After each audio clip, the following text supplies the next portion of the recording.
तो शुरू करते हैं अपन। तो एलिमेंट्स ऑफ जो सी लैंग्वेज है उसके दूसरा जो आपका चैप्टर है, उस दूसरे चैप्टर के अंदर जो आपके विभिन्न बिंदु कई दे रखे होंगे, आपको जो ईमेल आया उसके अंदर आपका जो पूरा सिलेबस है, वो सिलेबस है, उसमें आपको ईमेल भी किया गया है जिस पे आपको इनविटेशन मिला होगा आज की क्लास ज्वाइन करने से संबंधित। ठीक है, तो उसमें जो दूसरा चैप्टर है उसके जो कई बिंदु हैं, डेटा टाइप्स क्या होते हैं, कांस्टेंट्स एंड वेरिएबल्स क्या होते हैं। तो आप नए हो इसलिए एक बार कुछ चीजें हैं जो पुरानी हैं उसको भी अपन देखेंगे। और ये पीपीटी है वो एक कोई बुक है उससे संबंधित है, वहां से ये क्या है कि बनी हुई थी, उसी को मैं प्रेजेंट कर रहा हूं। तो उससे संबंधित ये जो अपने कुछ सूचनाएं हैं वो भी देखो कि ये हमारा जो प्रोग्राम है, ये जो पीपीटी है सी लैंग्वेज का जो स्ट्रक्चर है उसको भी समझाएगा। साथ में पहला अगर कोई सी लैंग्वेज का प्रोग्राम बनाना हो तो वो कैसे बनेगा उसको भी हम देखेंगे। प्री प्रोसेसर कमांड्स क्या होती हैं उसके बारे में बेसिक जो सूचनाएं हैं, इंट्रोडक्शन है, उसको भी देखेंगे। अगर हमें क्रिएट करना है गुड आइडेंटिफायर तो वो प्रोग्राम में कैसे बनते हैं उसको देखेंगे। उसके बाद में और भी कई चीजें हैं, डेटा टाइप्स वगैरह के बारे में, वेरिएबल कांस्टेंट के बारे में, इनपुट आउटपुट कंसेप्ट्स हैं उनके बारे में। तो ये सारी चीजें हैं, उस चैप्टर में बहुत सी चीजें आएंगी, उसको हम 1 बाय 1 देखेंगे। तो अगर हम बात करें सी लैंग्वेज के बैकग्राउंड के बारे में कि सी लैंग्वेज क्या है, तो सी लैंग्वेज एक स्ट्रक्चर्ड प्रोग्रामिंग लैंग्वेज है। स्ट्रक्चर्ड प्रोग्रामिंग का मतलब है इसके अंदर एक स्ट्रक्चर बना हुआ है, उसी के अनुरूप ये प्रोग्रामिंग लैंग्वेज है वह कार्य करती है। स्ट्रक्चर का मतलब क्या है, एक ढांचा बना हुआ है कि सबसे ऊपर क्या है, सबसे पहले हैश इंक्लूड stdio.h है, उसको लिखेंगे। ठीक है, हैश इंक्लूड stdio conio.h। तो ये प्री प्रोसेसर डायरेक्टिव्स हैं, कुछ हेडर फाइल का जो डिक्लेरेशन है प्रोग्राम में ऊपर की ओर दिया जाएगा। उसके बाद में मुख्य फंक्शन आएगा, उसके बाद में ग्लोबल वेरिएबल डिक्लेरेशंस आएंगे, उसके बाद में हमारे जो प्रोग्रामिंग का जो लॉजिक है उसका जो कोड है वो आएगा। तो ये सारा का सारा जो कार्य है एक उसका ढांचा बना हुआ है, एक स्ट्रक्चर बना हुआ है जिसके अनुरूप ये सारा का सारा कार्य होना है। इसीलिए हम इसको सी लैंग्वेज को एक स्ट्रक्चर्ड प्रोग्रामिंग लैंग्वेज कहते हैं। अगर लाइन ऑफ कोड है जिसको हमें बार बार रीयूज करना है, इस्तेमाल बार बार करना है, तो ऐसी अवस्था में हम उसका क्या करेंगे, एक फंक्शन बना लेंगे। तो that is also a construct, that is also a structure of a C program, उसको भी हम काम में लेंगे। इसके अलावा भी ऐसे कई हमारे पास डेटा टाइप बनाना है, करना है, हर चीज का एक स्ट्रक्चर दिया हुआ होता है। लेफ्ट से लेकर राइट तक और टॉप से लेकर बॉटम तक लाइन बाय लाइन है वो प्रोग्राम के कोड का एग्जीक्यूशन होना है। इसलिए भी हम इसको क्या कहते हैं, स्ट्रक्चर्ड प्रोग्रामिंग कहते हैं। और यह एक क्या है, हाई लेवल लैंग्वेज है। हाई लेवल लैंग्वेज का अभिप्राय क्या है कि हमें क्या काम करना है, इंटरनली कैसे होगा, वो ज्यादा हार्डवेयर से संबंधित जो चीज है उसकी हमें ज्यादा जरूरत नहीं है जानने की, कितने रजिस्टर्स हैं, कौन कौन सी इंस्ट्रक्शंस हैं। हमें केवल और केवल क्या करना है, हमारे इसके अंदर जो फंक्शंस दिए गए हैं, इसके जो आइडेंटिफायर्स हैं, हम कीवर्ड्स, रिजर्व वर्ड्स हैं, उनको इस्तेमाल में लेते हुए हम अपने को क्या काम करवाना है वो हम सी लैंग्वेज में बताएंगे। और सी लैंग्वेज उसके माध्यम से एक डिजायर्ड आउटपुट हमें प्रदान कर देगा। तो इंटरनल हार्डवेयर स्ट्रक्चर को हमें ज्यादा जानने की जरूरत नहीं है। तो ये यहाँ बताया, because it allows the programmer to concentrate on problem at hand and not worry about the machine. Machine की क्या चिंता नहीं करनी हमें, कौन सी मशीन है, कैसे कार्य करेगी, यानी हार्डवेयर की चिंता नहीं करनी है। तो यही इसमें, इसीलिए इसको हाई लेवल लैंग्वेज में कहा गया है। Another reason why it is used by software developer whose application have to run on many different hardware platforms। अलग अलग प्रोग्रामर्स जो हैं, अलग अलग जो प्लेटफॉर्म पे काम करते हैं, जिनको हार्डवेयर की चिंता नहीं होती, इसीलिए इसको ज्यादा भी काम में लेते हैं। ये इसका एक अलग कारण भी है। अब हम बात करते हैं कि जो सी प्रोग्राम है उसके अंदर पहला अगर सी लैंग्वेज का प्रोग्राम बनाना हो तो हम किस प्रकार से बनाते हैं। तो ये कई मुद्दे हैं जिसको भी हम डिस्कस करेंगे। स्ट्रक्चर ऑफ सी प्रोग्राम हालांकि हमने पिछली क्लास में भी 2-3 क्लास पहले देखा था, लेकिन आज फिर एक बार देख लेंगे। पहला सी प्रोग्राम भी बनाएंगे, कमेंट्स क्या होता है, और ग्रीटिंग प्रोग्राम है उसको भी बना करके देखेंगे।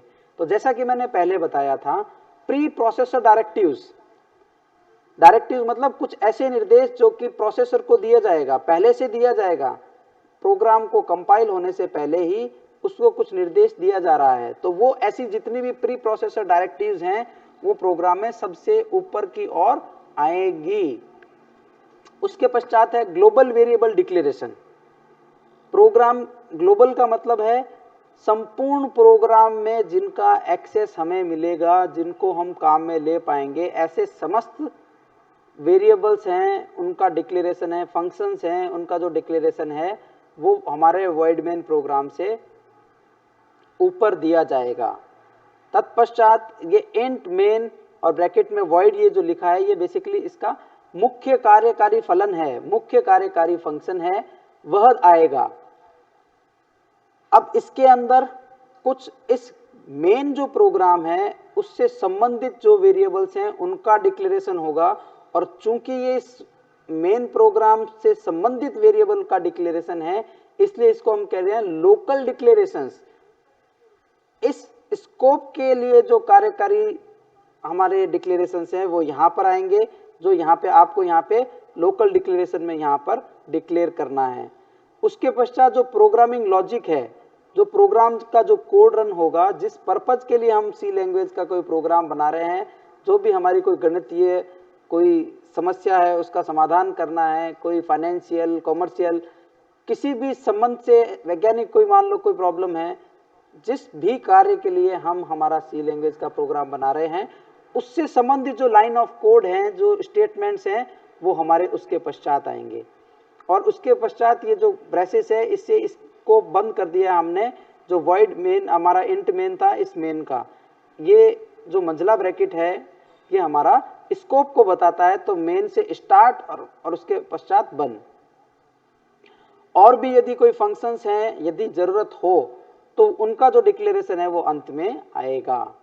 तो ये हमारा जो तरीका है, ये एक तरह से ये जो हमारा स्ट्रक्चर हम अभी यहाँ पर स्क्रीन पर देख पा रहे हैं, ये हम इसको कहते हैं सी लैंग्वेज से संबंधित उसका जो बेसिक स्ट्रक्चर है वो हमने अभी चर्चा की, उसके बारे में हमने जानकारी मिली।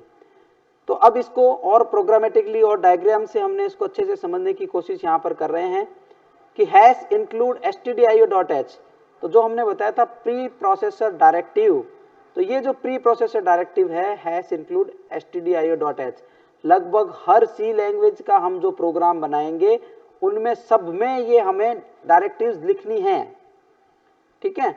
उसके पश्चात ये हमने एक जो स्क्रीन पे ये दिखा इंट मेन वॉइड, और हमने एक प्रिंट एफ, ये देखो इसमें इंट जो है ये फंक्शन का रिटर्न टाइप है। लगभग हम हर बार कोई फंक्शन बना रहे हैं तो उसका कोई रिटर्न वैल्यू होती है, यानी हम कोई कार्य जैसे फंक्शन है साइन थीटा, साइन मान लो हमें साइन 30 का मान निकालना है, कॉस 30 का मान निकालना है, कॉस 90 का मान निकालना है, तो कॉस और ब्रैकेट में 90, तो 90 तो उसका पैरामीटर हो गया और कॉस है वो फंक्शन हो गया कॉसेक का, और उसका जो रिजल्ट आएगा 0 मान लो आ रहा है तो वो हमारा क्या होगा, रिटर्न वैल्यू आएगा उस फलन का जो हमने मान ज्ञात करना था। तो वो किस प्रकार का होगा, तो यहां मान लो इंट है, इंट का मतलब है न्यूमेरिक वैल्यू उसके कोई रिटर्न आनी है, तो इंट उसका रिटर्न टाइप हो गया, ये उस फलन का नाम हो गया मेन, और ये जो वॉइड है वो हम जो पैरामीटर उसमें पास कर रहे हैं वो हमारा क्या आ गया, वॉइड आ गया।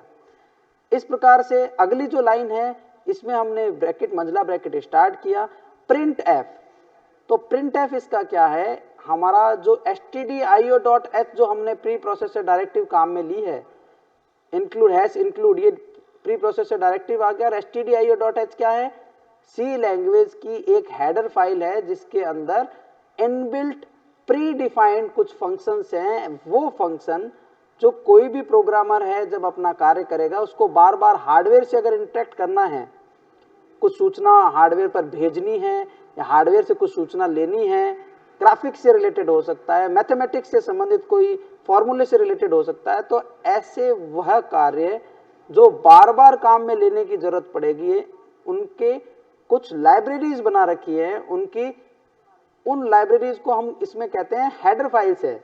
उस हेडर फाइल तो फिजिकल फाइल हो गई और उसमें ये सारे के सारे फंक्शंस लिखे गए हैं जो कि बहुत बार काम आएंगे। तो अब चूंकि कीबोर्ड से जैसे इनपुट लेना है, ये हमें हर बार यूजर से क्योंकि इंटरेक्शन करना है प्रोग्रामर को, तो हर बार कीबोर्ड से डेटा लेने के लिए कोई ना कोई एक फंक्शन काम में लेंगे जो कि किसी एक हेडर फाइल में लिखा होगा। इसी प्रकार हर बार हम उसको रिजल्ट भी प्रदर्शित करना चाहते हैं कि 2 + 5 अगर हमने जोड़े तो उसका रिजल्ट 7 आएगा, तो वो 7 यूजर को कहाँ दिखेगा, उसको स्क्रीन पे दिखाना है तो स्क्रीन पे दिखेगा। अगर किसी फाइल में वो सेव करना है तो फाइल हैंडलिंग के माध्यम से फाइल में सेव करेंगे। तो संबंधित जो फंक्शंस हैं बहुत से लिखे गए हैं, हम खुद भी अपने बना सकते हैं। तो बने बनाए जो पहले से फंक्शंस हैं वो हेडर फाइल्स में रहते हैं। और अभी जो हम सामने देख रहे हैं प्रिंट एफ, तो ये जो प्रिंट एफ हेलो वर्ड जो हमने लिखा, तो प्रिंट एफ यानी हमें प्रिंट करना है, ये इसका नाम है एक फंक्शन का।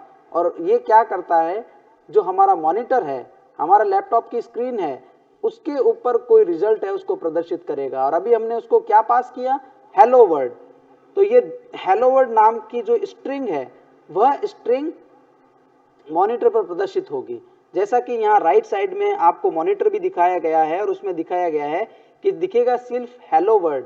ये जो हमारा यहाँ पर हम क्या काम में ले रहे थे, ये स्ट्रिंग की जो अपनी वैल्यूज है, कोटेशन जो मार्क है बंद करना और कोटेशन स्टार्ट करना, ये नहीं दिखेगा। ये पैरामीटर का प्रकार हमने बताया कि साहब इसमें हम एक स्ट्रिंग वैल्यू लिख रहे हैं, कुछ लिखित के अंदर जो टेक्स्ट वैल्यू है वो हम दे रहे हैं और वह मॉनिटर पर प्रदर्शित होनी है। तो वह जो पैरामीटर है वो हमने प्रिंटफ में पास किया और वो फाइनली कहाँ आएगा, हमारे मॉनिटर के ऊपर। रिटर्न 0, क्योंकि हम फंक्शन है उसकी रिजल्ट है उसको भी प्रेषित करना चाहते हैं, तो वो प्रेषित हमने कर दिया 0 रिटर्न फाइनली। इसका एक स्ट्रक्चर है, फॉर्मेट है इस बाबत केवल। वॉइड मेन भी हम कर सकते थे और वहां पर उस अवस्था में हमें रिटर्न 0 लिखने की आवश्यकता नहीं होती। तो ये एक बेसिक हमारा सामान्य एक ग्रीटिंग का प्रोग्राम, लोगों को हेलो करने का प्रोग्राम, एक सबसे छोटा सी लैंग्वेज का प्रोग्राम है, उसको हमने अभी बना करके देखा है। आगे चलते हैं, ग्रीटिंग प्रोग्राम को थोड़ा सा और डिटेल में इसको समझ लेते हैं। तो सबसे ऊपर देखो, ये लेफ्ट साइड में पहले कॉलम में लाइंस लिखी गई हैं कि ये 17 लाइन का एक प्रोग्राम है। लाइन नंबर 1 से लेकर के लाइन नंबर 5 तक कुछ लिखा आपको दिखाई दे रहा है, अभी लगभग ये रेड कलर में आपको दिखाई दे रहा है, जो यह कहलाता है एक कमेंट है जो कि प्रोग्राम के बारे में है कि ये प्रोग्राम किस उद्देश्य से बनाया गया है, इसको किसने बनाया है, इसको कब बनाया है। तो यह जो सूचना है वह प्रोग्रामर द्वारा लिखी गई वो सूचना है जो उस प्रोग्राम से संबंधित है।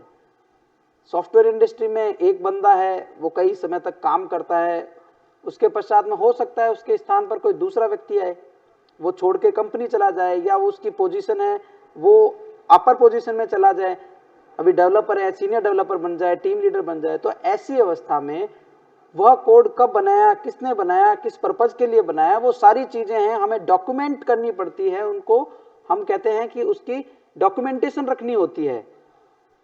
कई बार ऐसा भी होता है कि खुद ही वह डेवलपर भूल जाता है कि वो प्रोग्राम किस पर्पज के लिए बनाया था, पर्टिकुलर वेरिएबल किस लिए डिक्लेयर किया गया था।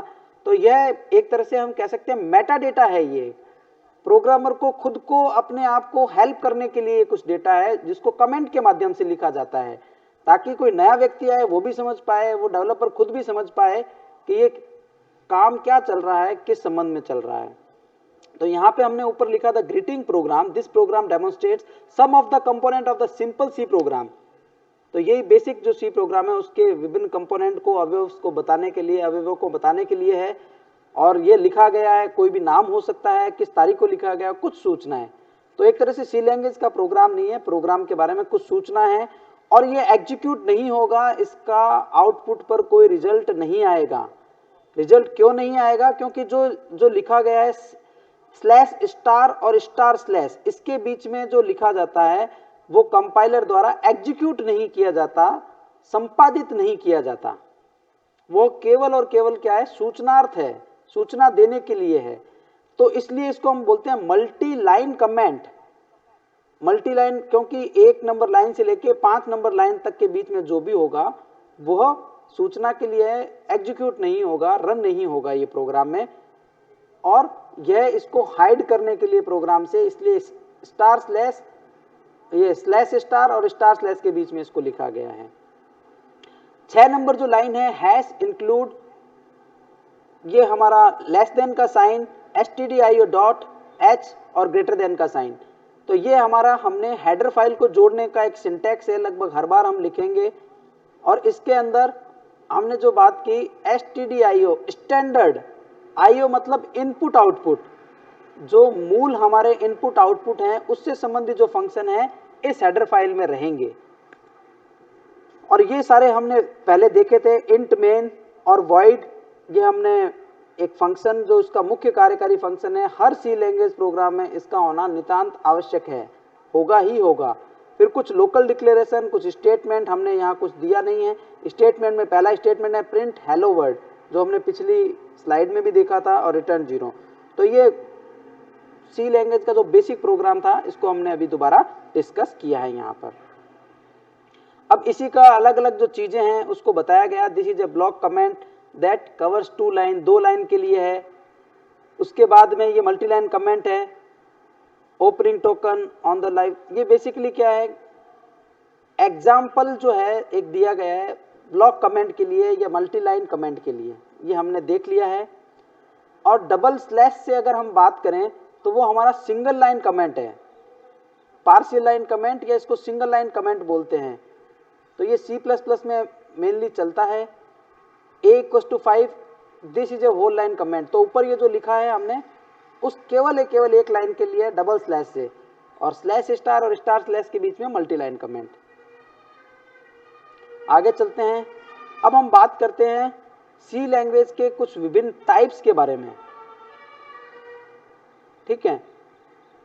तो सी लैंग्वेज के अंदर void, integral, floating point, derived, ये विभिन्न प्रकार के टाइप्स आएंगे जिसको हम आगे भी डिस्कस करेंगे, इसलिए एक बार इसको हम यहाँ पे स्किप कर देते हैं।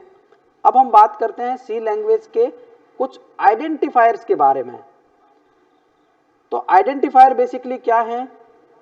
आइडेंटिफायर का मतलब है, जैसे हम कहते हैं आधार कार्ड, आइडेंटिटी कार्ड अपने को लाना है, यानी हम क्या दिखाते हैं, ड्राइविंग लाइसेंस दिखा सकते हैं, हो सकता है हम आधार कार्ड दिखाएं, हमारी आइडेंटिटी बताने के लिए कि हम कौन हैं, कहाँ रहते हैं, हमारे से संबंधित सूचनाएं बताने के लिए। इसी प्रकार सी लैंग्वेज के अंदर भी जो आइडेंटिफायर हैं, वो आइडेंटिफायर बेसिकली क्या है, सी लैंग्वेज के जो विभिन्न भाग हैं उनको बताता है आइडेंटिफायर्स। सी लैंग्वेज के जो विभिन्न सबसे छोटी जो युक्ति है उसके जो टोकन्स हैं, तो उन टोकन्स के अंदर भी एक हमारा जरूरी चीज आती है identifier.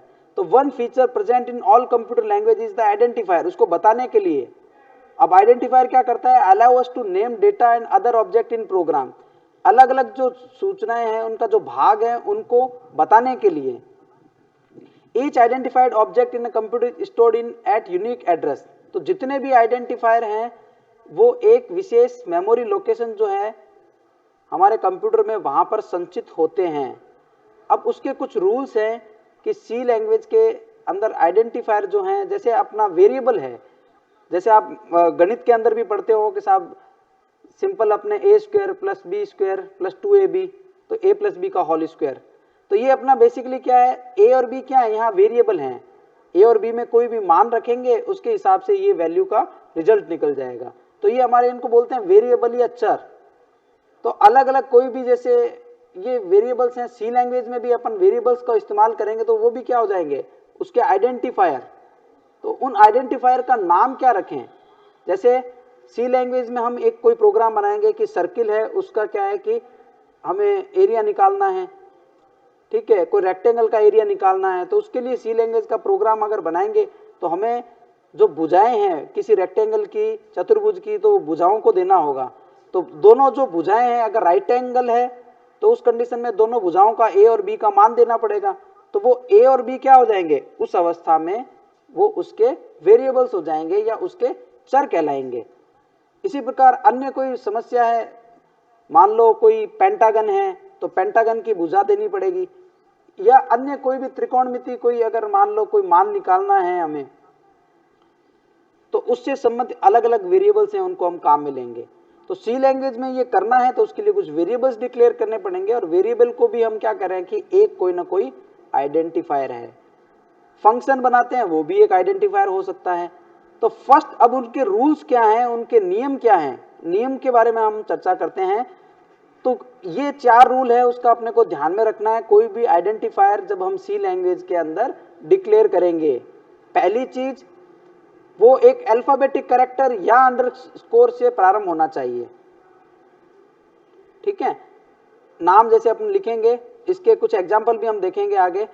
Must consist of only alphabet, character, digit and underscore, यही चीजें परमिटेबल हैं, यही परमिसिबल है, इसके अलावा नहीं हो सकते।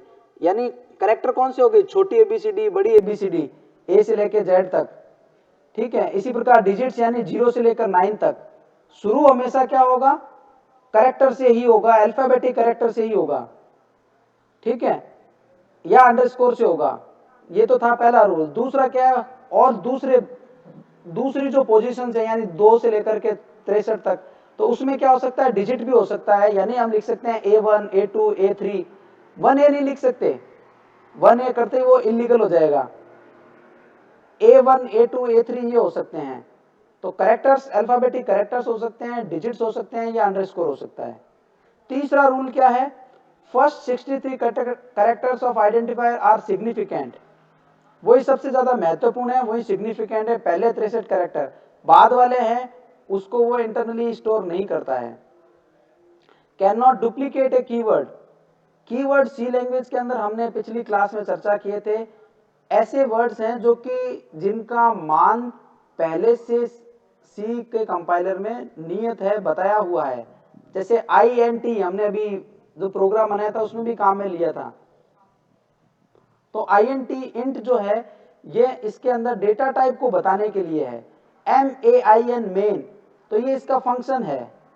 तो ये जो सारी चीजें हैं ये हमें ध्यान में रखनी पड़ेंगी। अब आगे चलते हैं, हम इसको समझते हैं। An identifier must start with a letter और underscore, it may not have a space और हाइफन। तो ये हमने अभी पहले भी चर्चा की थी इस बारे में, वही चीज दोबारा है, ये नोट रखना है अपने को, स्पेशली ध्यान में रखना है कि हमें लेटर से या अंडरस्कोर से प्रारंभ होगा और बीच में कोई भी ये नहीं आएगा। एरिया ऑफ सर्किल, तो एरिया और ऑफ के बीच में स्पेस नहीं आएगा। या हाइफन जो है, माइनस का जो सिंबल जिसको बोलते हैं अपन, माइनस जैसा दिखता है कीबोर्ड पर, तो वो हाइफन का सिंबल है, उसको भी हम काम में नहीं ले सकते। ये अपने को ध्यान में रखना है। एक और महत्वपूर्ण चीज है जो हम कई बार हमने चर्चा भी की है पिछली क्लास में भी, C language is a case sensitive language. Case sensitive का मतलब है ये छोटा ए और बड़े ए में अंतर जानता है, और अगर हम गलत इस्तेमाल में ले लेंगे, अगर हमने डिक्लेयर छोटा ए किया और काम में बाद में बड़ा ए लेते हैं, तो it will show us A error message कि वेरिएबल इज नॉट डिक्लेयर्ड। तो कहने का भाव यही है कि केस सेंसिटिव है, छोटा ए बड़ा ए, इनमें अंतर जिस नाम से आपने आइडेंटिफाई डिक्लेयर किया है यह उसी नाम को समझेगा, अन्य नाम होते ही ये एरर मैसेज दे देगा कि ये डिक्लेयर नहीं है, इसको आइडेंटिफाई नहीं किया जा सकता। ये हमें सदैव ध्यान में रखना है। अब कुछ उदाहरण है वो यहाँ पर आपके सामने यहाँ पे दिखाए गए हैं, कुछ वैलिड नेम और इनवैलिड नेम का। तो वैलिड इनवैलिड नेम को अभी हम देख लेते हैं एक बार।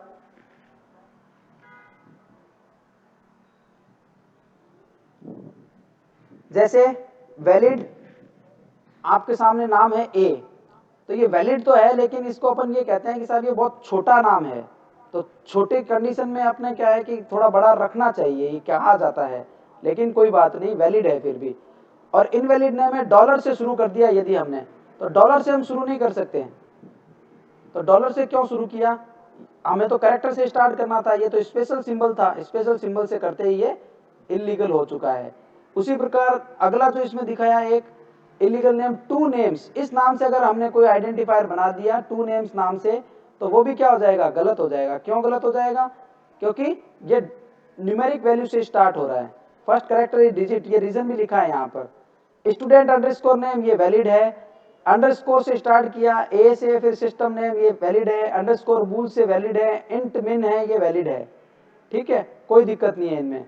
बूलियन सिस्टम आईडी, ये कुल मिला के अब आगे बात करते हैं हम। सम हाइफन सैलरी, तो ये गलत हो गया, हाइफन क्यों काम में ले लिया, ये बीच में स्पेस काम में ले लिया, ये इंट है और कीवर्ड या रिजर्वर्ड है उसको काम में ले लिया, तो ये अपने को ध्यान में हमेशा रखना है। अब आगे बात करते हैं हम अलग अलग प्रकार के जो टाइप्स हैं वो क्या हैं। तो टाइप्स के बारे में देखते हैं। तो type defines A set of values and A set of operation that can be applied on those values. अब जैसे अगर नाम है, नाम के ऊपर आपको पता होगा अगर किसी का फर्स्ट नेम है और सेकंड नेम है तो उसके अंदर कॉन्केटिनेशन ऑपरेशन तो संभव है लेकिन जोड़ा नहीं जा सकता। कहने का मतलब क्या है, जैसे 5 और 7 है, 5 और 7 को अगर आप जोड़ोगे तो उस अवस्था में क्या आएगी वैल्यू, 5 और 7 जुड़ करके हो जाएंगे 12। क्यों? क्योंकि ये न्यूमेरिक वैल्यूज थी। लेकिन यदि अगर आप कॉन्केटिनेट करेंगे, कॉन्केटिनेट का मतलब एक के पीछे दूसरे को जोड़ना, तो ऐसी अवस्था में क्या होगा, 5 और 7 कॉन्केटिनेट होकर के वो हो जाएंगे 57। ठीक है, तो न्यूमेरिक जो वैल्यूज हैं, न्यूमेरिक वैल्यूज हैं बेसिकली उनमें एडिशन ही पॉसिबल है। न्यूमेरिक वैल्यूज में तो आप ऐड ही कर सकते हो 5 और 7 को, लेकिन जैसे नाम लिखा हुआ है राम और सिंह, तो ये बेसिकली क्या हो सकता है, कॉन्केटिनेट हो सकता है। करेक्टर वैल्यू है तो उस पे ऑपरेशंस कौन कौन से होंगे, स्ट्रिंग है तो उस पे स्ट्रिंग से रिलेटेड ही ऑपरेशंस परफॉर्म करते हैं। तो ये कहने का भाव यही है इसमें कि टाइप मतलब डेटा टाइप, ये किस प्रकार की चीज थी जिसपे क्या काम होगा, क्या ऑपरेशंस परफॉर्म हो सकते हैं। तो void type, integral type, floating point type, तो ये कुछ टाइप्स हैं जो कि अभी हम आगे देखने वाले हैं। इसको देखते हैं हम।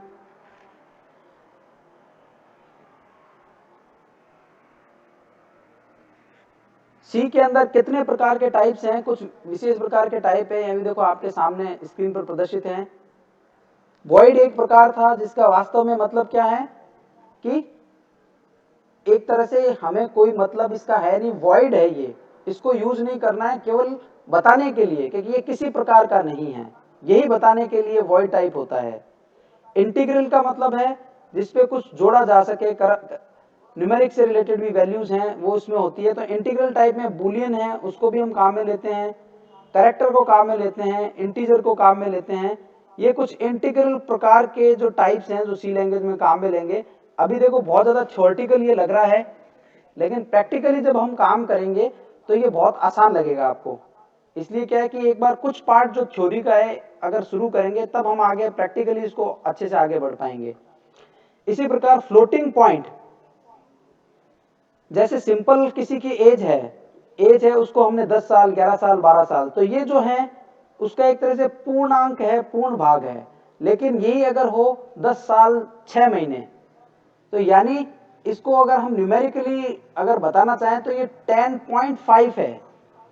6 महीने है यानी आधा साल है तो 0.5, तो ये हमारा दशमलव के बाद वाली संख्या को भी रखने के लिए अगर हमें कैपेबल बनाना है किसी गणना को, तो उसके लिए उस प्रकार का डेटा टाइप है हमें सी लैंग्वेज में काम में लेना पड़ेगा।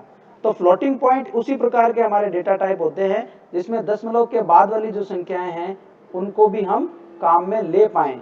तो उसके जो अन्य सब कैटेगरीज हैं, रियल हो सकता है, इमेजिनरी हो सकता है, कॉम्प्लेक्स हो सकता है, और कुछ टाइप हैं डेराइव्ड टाइप, यानी जो सी लैंग्वेज में तो नहीं दिए हुए लेकिन उसमें बनाए जा सकते हैं, तो वो है हमारे ड्राइव टाइप्स। अब इसमें करेक्टर टाइप के लिए एक तो नॉर्मल करेक्टर और एक है वाइड करेक्टर। जो नॉर्मल करेक्टर मतलब सिंपल ए बी सी, सामान्य कोई करेक्टर में इंफॉर्मेशन अगर स्टोर करनी है तो उसके लिए हम नॉर्मल करेक्टर काम में लेते हैं। जैसे यदि हमें जेंडर किसी का सूचना है उसको स्टोर करना है तो उसके लिए क्या है कि केवल एम या एफ सफिशिएंट है, मेल है या फीमेल है। तो एक करेक्टर डेटा टाइप बताने से उतना डेटा है उसकी सूचना हम स्टोर कर सकते हैं। और हम करेक्टर में ही क्यों कर रहे हैं, अलग अलग डेटा टाइप में इसलिए बताना चाह रहा हूं या सी लैंग्वेज में बताए जाते हैं क्योंकि हर डेटा टाइप है कोई ना कोई मेमोरी है वो सी के अंदर हमारे कंप्यूटर के अंदर कंज्यूम करेगा। तो वो मेमोरी है, पर्याप्त मेमोरी है, वही जितनी आवश्यक है उतनी ही मेमोरी को काम में लें ताकि एक प्रोफिशिएंट हम सी लैंग्वेज का प्रोग्राम है उसको बना सकें। तो उसलिए हमें डेटा टाइप से हमारे एक तो किस प्रकार का है उसको स्टोर करने के लिए और कितनी मेमोरी उसमें चाहिए, उस हिसाब से ही हमें उसको क्या है इस्तेमाल में लेना चाहिए। वाइड कैरेक्टर है, अगर ज्यादा सूचना को स्टोर करना है उस अवस्था में हम वाइड कैरेक्टर का इस्तेमाल करेंगे। आरएम राम स्टोर करना है तो उस कंडीशन में हम वाइड कैरेक्टर है उसको काम में लेंगे। इसी प्रकार से न्यूमेरिकल जो सूचनाएं हैं उनको स्टोर करने के लिए जो इंटीजर जो टाइप हैं वो हमारे कौन कौन से हैं उसको देख सकते हैं कि शॉर्ट इंट मतलब इंटीजर टाइप है, न्यूमेरिकल वैल्यूज है लेकिन शॉर्ट टाइप में है, तो वो उसके लिए शॉर्ट इंट हम डिक्लेयर कर सकते हैं। नॉर्मल इंटीजर जो हम जनरली जितने भी हम प्रोग्राम बनाएंगे उसके अंदर इंटीजर ही डिक्लेयर करते हैं। बहुत ज्यादा प्रोग्रामिंग जब करते हैं तब हमें ये सारी चीजों की जानकारी की जरूरत रहेगी। अगर हम एक्चुअल में डेवलपर हैं, कोई प्रोग्राम बड़े लंबे चौड़े बनाते हैं, तब हमें इतनी ज्यादा जो डिटेल्स की जरूरत पड़ती है। लेकिन थ्योरेटिकली अगर हम एग्जाम के पॉइंट ऑफ व्यू से देखें तो ये इतने प्रकार के इंटीजर हैं, और प्रैक्टिकली जब हम काम करेंगे तो नॉर्मल इंटीजर है उसी से भी हमारा लगभग सारे काम हो जाते हैं। बहुत ज्यादा हमें चिंता करने की आज के समय में जरूरत नहीं है। 50 साल पहले जब सी लैंग्वेज बनी थी तब हम बहुत ज्यादा इस्तेमाल हर चीज के लिए बहुत मेमोरी की भी बहुत कीमत होती थी। अलग अलग प्रकार की डिवाइसेज हैं, 1 MB 2 MB के अंदर प्रोग्राम को रन भी करना पड़ता था। तो वहां पे बहुत ज्यादा एफिशिएंट अगर प्रोग्राम बनाना हो तो ऐसी अवस्था में एक एक जो हम वेरिएबल डिक्लेयर करते हैं उसको भी हमें क्या करना पड़ता है, ध्यान रखना पड़ता है। और हम अब प्रोग्राम हमारे पर्पस के लिए जब बनाएंगे तो इंटीजर से भी हमारा लगभग सारे काम हो जाएंगे, कोई इश्यू नहीं है। लेकिन फिर भी थ्योरेटिकली अगर हम बात करें तो शॉर्ट इंट भी होता है, इंटीजर होता है, लॉन्ग इंट होता है, उससे बड़ा लॉन्ग इंट भी होता है। ये सारे के सारे हम सी लैंग्वेज में डिक्लेयर कर सकते हैं। और ग्राफिकली अभी आपको बताया गया कि ये कितना स्थान लेंगे, कि शॉर्ट इंट सबसे कम स्थान लेगा, इंटीजर उससे ज्यादा लेगा, लॉन्ग इंट उससे ज्यादा लेगा, और ये लॉन्ग इंट है वो सबसे ज्यादा स्थान लेगा। तो उसको ही बताने के लिए इसमें एक सी लैंग्वेज के अंदर एक साइज ऑफ नाम से एक फंक्शन होता है जिसके माध्यम से हम समझ सकते हैं।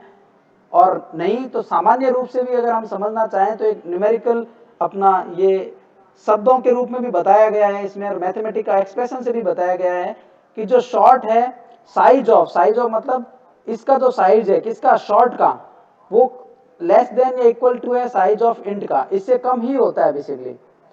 और उसका जो साइज है लॉन्ग का वो उससे कम होता है, और लॉन्ग का साइज है वो सबसे बड़ा होता है। यानी लॉन्ग सबसे बड़ा हो गया, लॉन्ग उससे छोटा हो गया। वही जो ग्राफिकली हमने बात की थी उसी को ही लगभग बताया गया है। तो इस प्रकार से हमने बात की यहाँ पर विभिन्न प्रकार के जो हमारे डेटा टाइप्स हैं उसके लिए। शॉर्ट इंट, अब ये कितनी मेमोरी लेते हैं इसको देख लेते हैं। शॉर्ट इंट 2 बाइट लेता है, इंटीजर 4 बाइट लेता है, लॉन्ग इंट 4 बाइट, और लॉन्ग इंट है वो 8 बाइट। और मैक्सिमम वैल्यू और मिनिमम वैल्यू है वो भी आपके सामने यहाँ पर प्रदर्शित की गई है। इसके बारे में डिटेल मैंने पिछली क्लास में आपको अच्छे से बताया था कि ये वैल्यूज कैसे निकलती हैं। 2 बाइट है यानी 16 बिट्स है, 2 की पावर 16 निकाला हमने, और वो 65,000 हमारा समथिंग जो आया था जो मान है, तो उससे हमने डिवाइड किया। अगर हमारा साइंड इंट है तो 0 से विपरीत दिशा में माइनस में भी 32,768 गए और पॉजिटिव में 32,767 तक गए। तो ये वैल्यूज हैं, इनके मान हैं, वो हमने निकालने भी पिछली क्लास में सीखे थे। अभी हम केवल इसको समझ लेते हैं शॉर्ट रूप में ही। इसी प्रकार जो फ्लोटिंग पॉइंट टाइप है, चाहे फ्लोट हो, डबल हो, लॉन्ग डबल हो, उनका भी जो रिलेशन है वो मेमोरी के हिसाब से यहाँ पे आपको सामने प्रदर्शित है। और उनका जो साइजेज हैं, फ्लोट सबसे छोटा होगा, डबल उससे बड़ा होगा, और लॉन्ग डबल उससे बड़ा होगा। और कैटेगरी वाइज अगर हम देखें तो वॉइड है, उसका टाइप भी वॉइड है, और उसको जो सी में इंप्लीमेंटेशन भी कुछ भी नहीं है, वॉइड ही है। और इंटीग्रल टाइप में वॉइड, कैरेक्टर और इंटीजर हैं। और सी में इनको इंप्लीमेंट बूल कीवर्ड से, कैरेक्टर कीवर्ड से, कैरेक्टर वाले को वाइड कैरेक्टर अंडरस्कोर टी से किया गया है, इंटीजर के लिए शॉर्ट इंट, लॉन्ग इंट। तो ये विभिन्न प्रकार के इसके रिप्रेजेंटेशंस हैं, इनको अपन एज ए समरी यहाँ पर समझ सकते हैं। तो ये मैं समझता हूँ आज का एक बार हम इतना ही करते हैं। अगली क्लास में हम वेरिएबल्स क्या हैं उन पर हम आगे अच्छे से डिस्कस करेंगे। अभी जो हमारे साथ में जुड़े हुए हैं धर्मवीर, अगर आपको कोई प्रश्न पूछना हो तो आप पूछें। शायद आपका माइक मेरे हिसाब से नहीं चल रहा है। अगर आप कोई चैट में लिखना चाहें तो आप चैट में लिख दें, उसको हम डिस्कस कर सकते हैं यहाँ पर।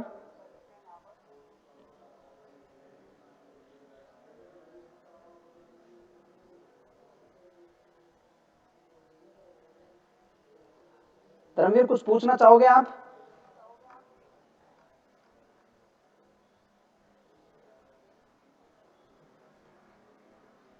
अगर पूछना चाहते हो तो एक बार थम्स अप कर दें ताकि मैं वेट करूं आपका। आप कुछ टाइप कर रहे हैं तो ओके, आई एम वेटिंग। आप टाइप कर दें एक बार।